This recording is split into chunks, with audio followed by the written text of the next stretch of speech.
तो हेलो दोस्तों, आज हम स्टार्ट करने वाले हैं एक क्वेश्चन जो फ्रिक्शन के ऊपर दिया गया है।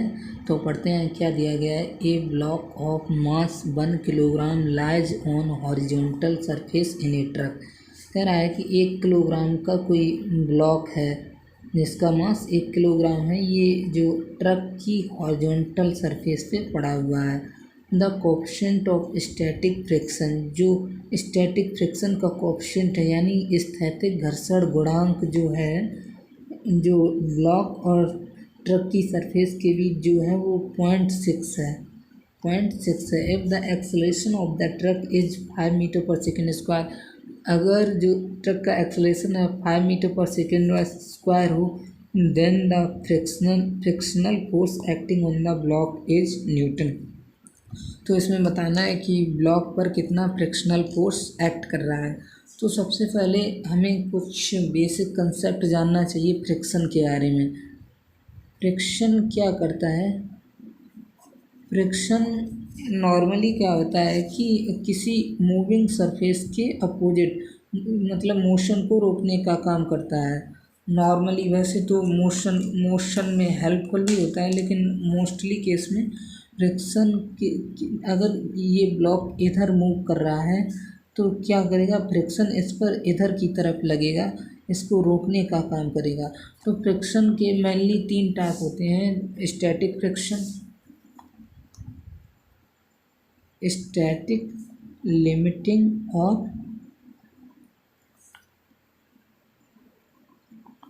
काइनेटिक। स्टैटिक फ्रिक्शन क्या होता है? ये फिक्स नहीं होता है। स्टैटिक फ्रिक्शन की जो मैक्सिमम वैल्यू होती है वो होती है अपनी म्यू एस इंटू एन, लेकिन ये म्यू एस इंटू एन के बराबर हो सकती है या उससे कम हो सकती है। स्टैटिक फ्रिक्शन, काइनेटिक फ्रिक्शन की वैल्यू सेम होती है म्यू के इंटू एन, ये चेंज नहीं होती। स्टैटिक फ्रिक्शन वेरिएबल है, इसकी कोई वैल्यू फिक्स नहीं होती है। तो क्या है कि अगर जैसे कि मान लीजिए, अगर स्टैटिक फ्रिक्शन की मैक्सिमम वैल्यू मान लीजिए 5 न्यूटन है, अगर हम इस पर फोर्स इस इधर तरफ 1 न्यूटन लगा रहे हैं तो जो फ्रिक्शन है ना अपने आप एडजस्ट हो जाएगा और इधर की तरफ भी 1 न्यूटन लगेगा। अगर इधर 4 न्यूटन लगा रहे हैं तो इधर की तरफ 4 न्यूटन लगेगा। अगर इधर 5 न्यूटन लगा रहे हैं तो इधर 5 न्यूटन लगेगा। यानी कि 5 न्यूटन बल लगाने पर इस डायरेक्शन में, इसके अपोजिट डायरेक्शन में उतना ही फ्रिक्शन फोर्स लग जाएगा। यानी 5 न्यूटन तक वस्तु की पोजीशन में कोई चेंजमेंट नहीं होगा। लेकिन जैसे ही 5 से थोड़ा भी हम बढ़ाएंगे, 5.1 न्यूटन करेंगे, इसकी मैक्सिमम लिमिट तो 5 न्यूटन थी, इसीलिए 5 न्यूटन से ज़्यादा तो ये लगा नहीं पाएगा। तो इधर की तरफ जो 0.1 न्यूटन एक्स्ट्रा लगा है, इधर की तरफ जो 0.1 न्यूटन एक्स्ट्रा, 5 तो इसके द्वारा कैंसिल हो जाएगा, 0.1 न्यूटन जो एक्स्ट्रा लगा है वही इसको चलाएगा। तो मेन चीज़ ये देखनी चाहिए हमें कि इस पर कितना फोर्स लग रहा है और जो फ्रिक्शन फोर्स है उसका मतलब maximum value, static friction force का मैक्सिमम वैल्यू कितना है। अगर वो मैक्सिमम लगने वाला फोर्स मैक्सिमम वैल्यू से छोटा है तो ये स्टैटिक फ्रिक्शन अपने आप को एडजस्ट कर लेगा और उसी फोर्स के बराबर अपोजिट डायरेक्शन में लगेगा। ये था अपना कंसेप्ट। इसी कंसेप्ट पर अपना ये क्वेश्चन है। तो क्वेश्चन में यही कह रहा है, तो ये कह रहा है कि इसमें क्या है, जैसे कोई ट्रक है, जैसे ये मान लीजिए ट्रक है,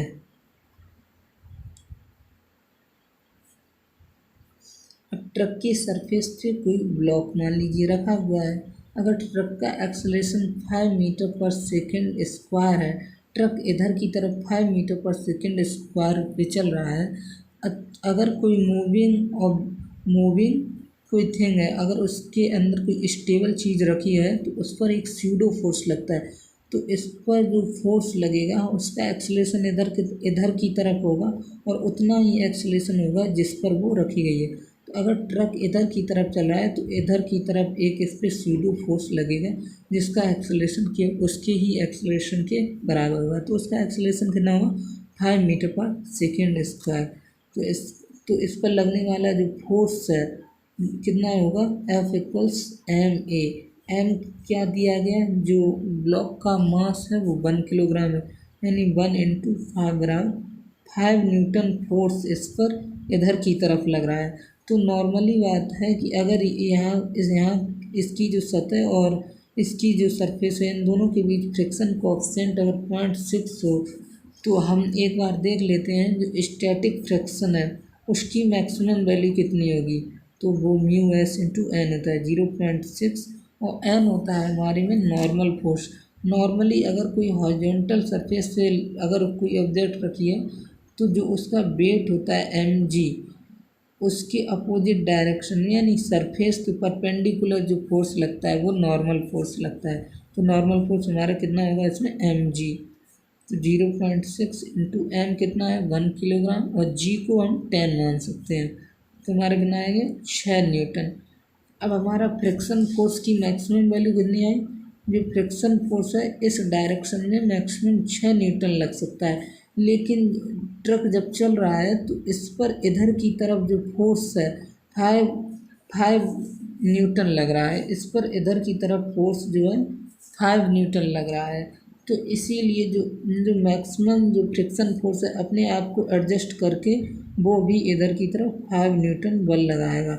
इसीलिए जो स्टैटिक फ्रिक्शन फोर्स है वो 6 न्यूटन ना होकर 5 न्यूटन लगेगा। इसलिए इसका आंसर हमारा है 5 न्यूटन। तो ऐसे ही हमारा कंसेप्ट मेनली इसमें ये चीज़ है कि फ्रिक्शन फोर्स की वैल्यू कांस्टेंट नहीं होती है। ये फोर्स के हिसाब से एडजस्ट होती रहती है और मैक्सिमम ये अपने बराबर हो सकती है उससे ज़्यादा नहीं हो सकती। अगर यहाँ पे फोर्स मान लीजिए इधर की तरफ 3 न्यूटन लगता तो ये 3 न्यूटन फ्रिक्शन फोर्स लगने लगता। लेकिन अगर मान लीजिए यहाँ पे अगर इधर की तरफ फोर्स 7 न्यूटन लगता तो ये जो फ्रिक्शन फोर्स है तभी ये मैक्सिमम लिमिट के बराबर ही लग पाता है 6 न्यूटन के बराबर। इसीलिए अगर यहाँ पे 5 न्यूटन फोर्स लग रहा था तो इधर की तरफ भी ये 5 न्यूटन का फोर्स अपने आप को एडजस्ट कर लेगा क्योंकि इसकी मैक्सिमम जो वैल्यू है लिमिट मैक्सिमम जो है एक तरह से इसको ही लिमिटिंग फ्रिक्शन कहते हैं। इसकी जो मैक्सिमम लिमिट है वो 6 न्यूटन है। इसीलिए इसका आंसर हो गया 5 न्यूटन। यही हमारा बेसिक कंसेप्ट था आज का।